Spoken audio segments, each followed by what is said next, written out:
বিশ্ব স্বাস্থ্য সংস্থা থেকে আনুষ্ঠানিকভাবে বেরিয়ে গেল যুক্তরাষ্ট্র। ট্রাম্পের বোর্ডের নাম শান্তি নয় টুকরো হওয়া উচিত মাস্ক। সিরিয়া থেকে সব সেনা সরিয়ে নেবে যুক্তরাষ্ট্র। আমাদের বাদ দিয়ে কোনো চুক্তি সম্ভব নয়, গ্রিনল্যান্ডের প্রধানমন্ত্রী। রমজানে মসজিদের বাইরের লাউডস্পিকার নিষিদ্ধ করেছে সৌদি। বিশ্ব স্বাস্থ্য সংস্থা WHO থেকে যুক্তরাষ্ট্রকে আনুষ্ঠানিকভাবে প্রত্যাহার করে নিয়েছেন মার্কিন প্রেসিডেন্ট ডোনাল্ড ট্রাম্প। এর ফলে জাতিসংঘের এই স্বাস্থ্য সংস্থা তাদের অন্যতম বড় অর্থদাতা দেশকে হারাল। বিবিসি জানায় 1 বছর আগে নির্বাহী আদেশের মাধ্যমে WHO ছাড়ার ঘোষণা দিয়েছিলেন ট্রাম্প।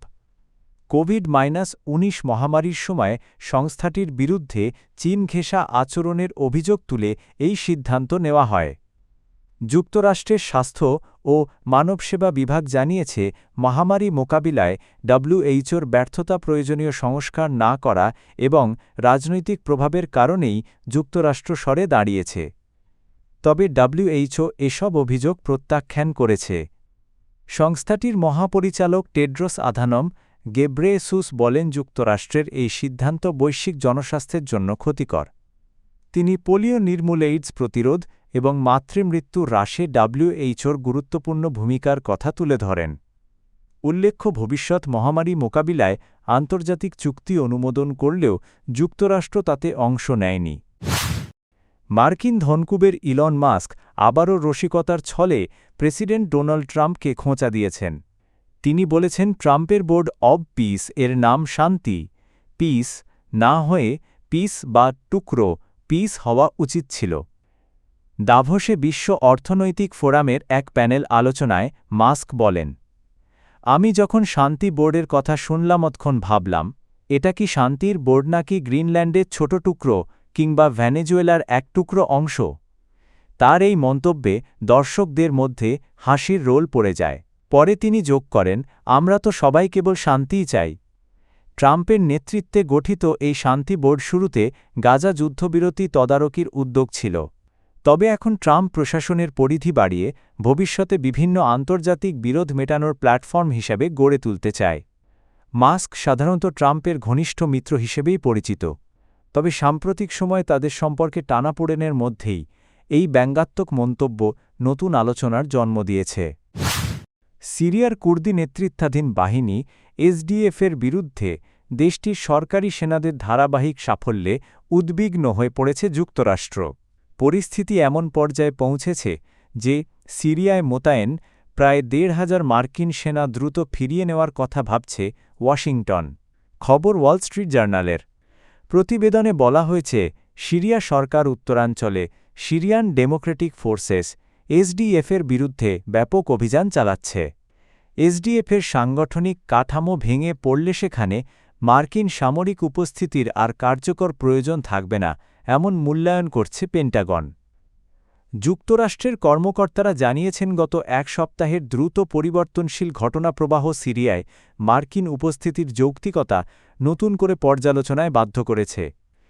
এতদিন ইসলামিক স্টেট মোকাবিলায় SDF-এর সঙ্গে অংশীদারত্বই ছিল যুক্তরাষ্ট্রের মূল কৌশল, কিন্তু সিরিয়ান বাহিনীর ধারাবাহিক অভিযানে সেই অংশীদারত্ব কার্যত অকার্যকর হয়ে পড়েছে।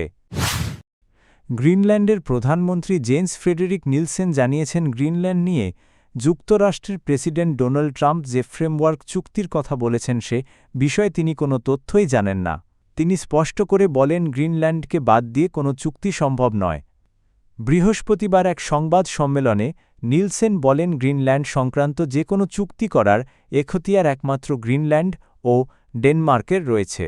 তিনি জোর দিয়ে বলেন, ভৌগোলিক অখণ্ডতা, সার্বভৌমত্ব এবং আন্তর্জাতিক আইন অবশ্যই সম্মান করতে হবে। ন্যাটোর মহাসচিব মার্ক রুটের সঙ্গে বৈঠকের পর ট্রাম্প দাবি করেছিলেন, গ্রিনল্যান্ড নিয়ে একটি ফ্রেমওয়ার্ক চুক্তি হয়েছে এবং যুক্তরাষ্ট্র আর বলপ্রয়োগের পথে যাবে না। তবে এই চুক্তির বিস্তারিত এখনও অস্পষ্ট। নিলসেন বলেন, বল প্রয়োগের হুমকি থেকে সরে আসায় তিনি স্বস্তি পেয়েছেন। তবে তিনি জানান, আলোচনায় তিনি অংশ নেননি এবং চুক্তির বিষয়বস্তু তার জানা নেই। আসন্ন পবিত্র রমজান মাসে মসজিদের বাইরে লাউডস্পিকার ব্যবহার নিষিদ্ধ করেছে সৌদি আরব।